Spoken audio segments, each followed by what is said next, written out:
Hello students. तो आज हम आपको पढ़ाने जा रहे हैं इंग्लिश में chapter 8 the weavers wish.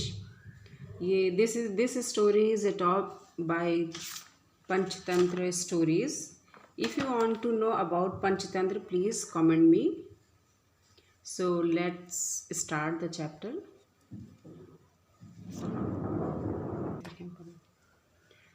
Long ago there lived a weaver in a small village.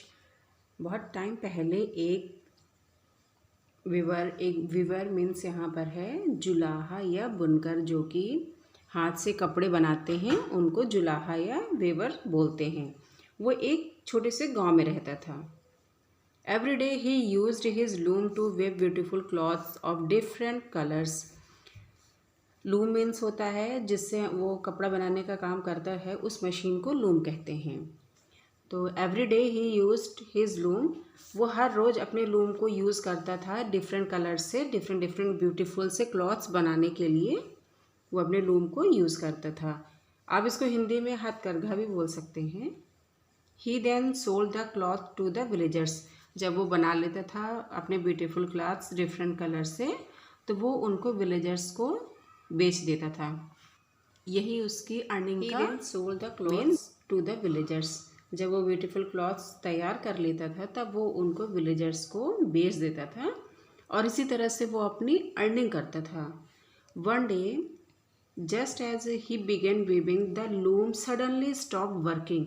एक दिन जब उसने अपना काम शुरू ही किया था, कपड़े बुनने का काम शुरू ही किया था, तभी अचानक उसकी लूम, उसकी मशीन ने काम करना बंद कर दिया। स्टॉप्ड वर्किंग मतलब काम करना बंद कर दिया। He checked the loom and found that a part of it was damaged. उसने चेक किया लूम को, अपनी मशीन को चेक किया, और उसने पाया कि उसका एक पार्ट डैमेज है, ख़राब हो चुका है। He had to replace some of the wood. अब उसको कुछ उसमें से लकड़ियाँ थी, चूँकि वो मशीन लकड़ी की बनी होती है, इसलिए उसको लकड़ी के कुछ पार्ट को रिप्लेस करना था, उसको बदलना था। He walk to the jungle and spend a long time checking the wood of trees.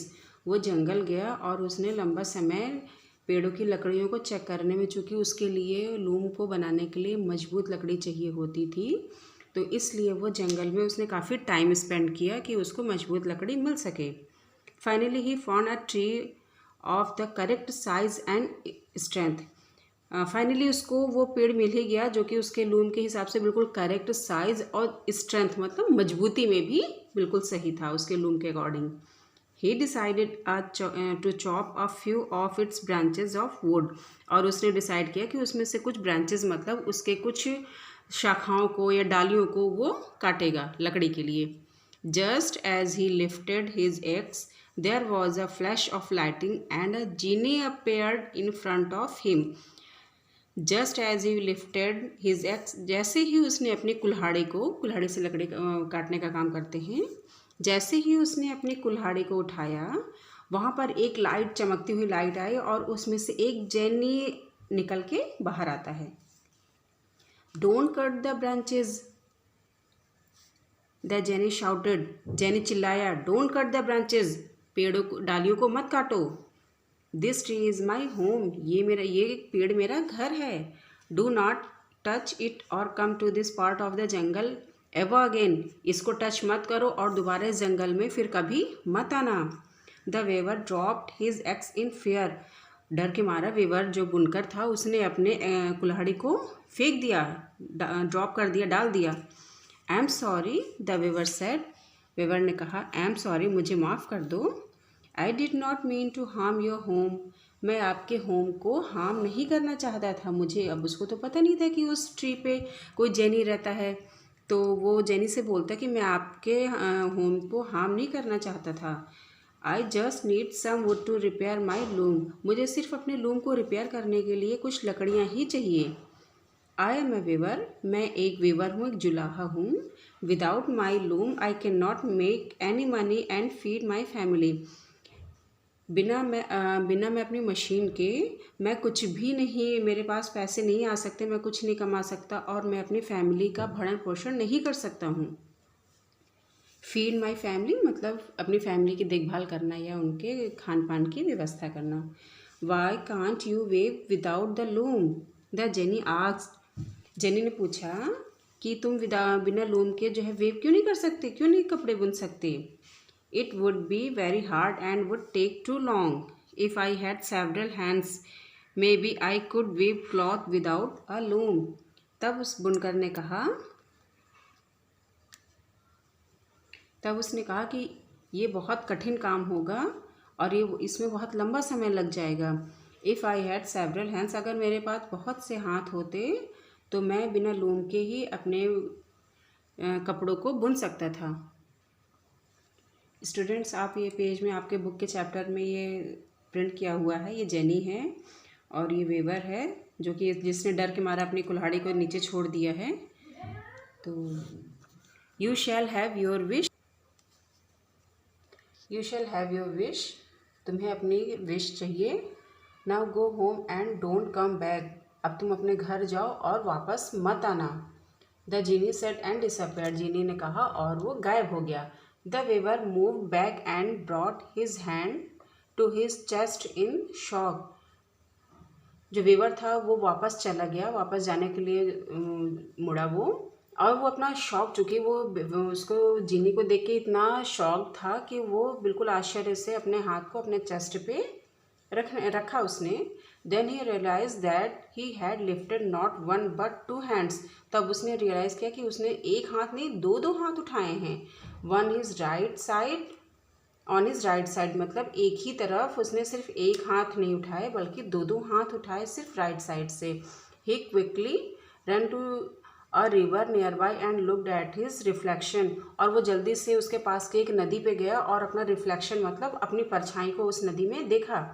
He had 4 hands now, अब उसके पास 4 हाथ थे। Oh, the weaver cried, the genie has given me more hands to wave, तब वो waiver चिल्लाया कि अरे जिनी ने तो मुझे ज़्यादा हाथ दे दिए कपड़े बुनने के लिए, कपड़े बनाने के लिए ज़्यादा हाथ दे दिए। The weavers run all the way home to tell his family about what happen, अब वेवर्स वहाँ से जो है जल्दी से भागा अपने घर की तरफ और अपनी फैमिली को बताने के लिए कि उसके साथ क्या हुआ। Every person he pass on the way stop and started at him in shock fair और वंडर, हर एक इंसान जो उससे रास्ते में मिलता रहा उसने उसको रोका और बिल्कुल शौक, कोई उसको शौक से मिला पूछता रहा, कोई उसको डर से, कोई बड़े आश्चर्य से उसको देखता रहा, उससे बात की उसने।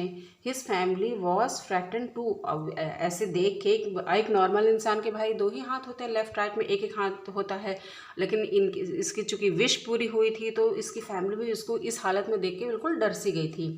Don't worry, this is a good thing, तब वीवर्स ने अपनी फैमिली से कहा कि परेशान मत हो, ये एक अच्छी चीज़ है।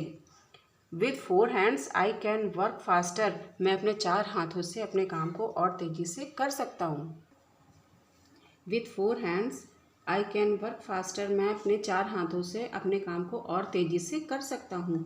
आई don't even need a loom to weave, the weaver said to his family, weaver ने अपनी फैमिली से तो यहाँ तक कह दिया कि अब उसको कपड़े बनाने के लिए लूम की यानी कपड़े बनाने वाली मशीन की ही ज़रूरत नहीं है। But just as he began to work he realize that his extra hand were not helpful, लेकिन जैसे ही उसने कपड़े बनाने का काम शुरू किया उसने रियलाइज़ किया कि जो उसका एक्स्ट्रा हैंड है वो बिल्कुल भी हेल्पफुल है ही नहीं उसके लिए। They gave him more trouble, जबकि उल्टा उसको और वो परेशान ही कर रहे हैं।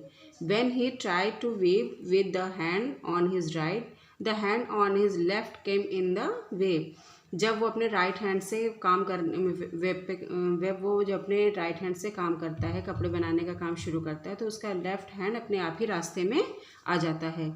ओ how foolish I was to say something without thinking, I should have thought carefully and make a clever wish to the genie, अब उसको चूँकि अपने रियलाइज़ हुआ कि उसने कितनी बड़ी गलती कर दी तो उसने कहा उफ मैं कितना मूर्ख था और बिना सोचे समझे ही मैंने कोई भी विश मांग ली, मुझे बहुत सोच समझ के बहुत सावधानी से बहुत चालाकी से जेनी से अपनी विश मांगनी चाहिए थी। Now I can not weave, the weaver cried in sorrow, अब उसको तो बड़ा दुख हुआ कि चलो अभी तो उसकी मशीन ही ख़राब थी, अब वो चूँकि हाथ से भी जो वो काम कर सकता था वो भी जो है ये एक्स्ट्रा हैंड की वजह से अब वो काम भी नहीं कर पा रहा है। तो इस दुख में वो बिल्कुल रोने लगा। The weaver went back to jungle the next day. अब वेवर जो है वो दोबारा जंगल गया दूसरे दिन। He found the tree and call to the genie till he appeared. वो उसने उस पेड़ को ढूंढा और जेनी को जब तक बुलाया जब तक कि वो वहाँ पर आ नहीं गया। Why are you here again the genie asked. Genie ने पूछा कि तुम यहाँ पर फिर से क्यों आ गए हो। Are you going to cut a branch. क्या तुम फिर से कोई शाखा काटने जा रहे हो, कोई डाली काटने जा रहे हो। What about the wish I granted you. जो मैंने तुम्हें विश दिया था उसका क्या फ़ायदा हुआ। No I won't cut the branch. नहीं, मैं पेड़ नहीं काटना चाहता हूँ, मैं डालियों को काटना नहीं चाहता हूँ। I will use a piece of wood I found at home. मैं जो घर पर मेरे लकड़ी का टुकड़ा मुझे मिला मैं उसी को यूज़ करूँगा। But I am sorry I was very foolish yesterday. लेकिन मैं कल की मेरी मूर्खता के लिए मुझे माफ़ कर दीजिए। I did not think before I spoke. मैंने बोलने के पहले सोचा नहीं था। These extra hand are not helping me work. ये एक्स्ट्रा जो मेरे एक्स्ट्रा हैंड हैं वो मुझे वर्क करने में हेल्प नहीं कर रहे हैं। They are stopping me from working properly. जबकि वो मुझे अच्छे से काम करने में मुझे प्रॉब्लम्स ही क्रिएट कर रहे हैं और मुझे रोक रहे हैं। Please take them back. आप इन्हें प्लीज़ वापस ले लीजिए। I need only my real hands. मुझे मेरे सिर्फ रियल हैंड्स ही चाहिए, जो नेचुरल हैंड थे मेरे वही मुझे चाहिए। The weaver said sadly. Weaver ने बड़ी दुखी होकर कहा। द जेनी felt sorry for the weaver. Genie ने भी वीवर के लिए सॉरी फील किया। You realized your foolishness and said sorry. तुमने अपनी गलती को रियलाइज़ किया और सॉरी कहा। You will get back your two hands. The genie said. Genie ने कहा कि तुम अपने 2 हाथों के साथ ही अब तुम वापस जाओगे। And disappeared. और वो वापस गायब हो गया। The weaver looked at himself. Weaver ने खुद को देखा। He just 2 hands now. अब उसके सिर्फ 2 ही हाथ थे। Thank you the weaver shouted. Weaver ने चिल्लाया thank you. He ran all the way back home in joy. और वो वापस घर की तरफ बड़ी खुशी खुशी से भागता हुआ चला गया। तो स्टूडेंट्स ये स्टोरी हमारी पंचतंत्र से अडॉप्ट की गई है और ये स्टोरी के पीछे मेन जो इसकी वैल्यू है वो यही है कि हम जब कोई चीज़ कहते हैं तो हमें सबसे पहले अपने शब्द को बहुत सोचना चाहिए, तब हमें बोलना चाहिए। नहीं कि किसी ने कुछ कहा और हमने बड़े जल्दी से कुछ भी कह दिया। तो हमारे वर्ड्स बहुत ज़्यादा जो है वैल्यूएबल होते हैं, तो उनको बहुत सोच समझ कर ही हमें किसी के सामने कुछ भी बोलना चाहिए। Thank you.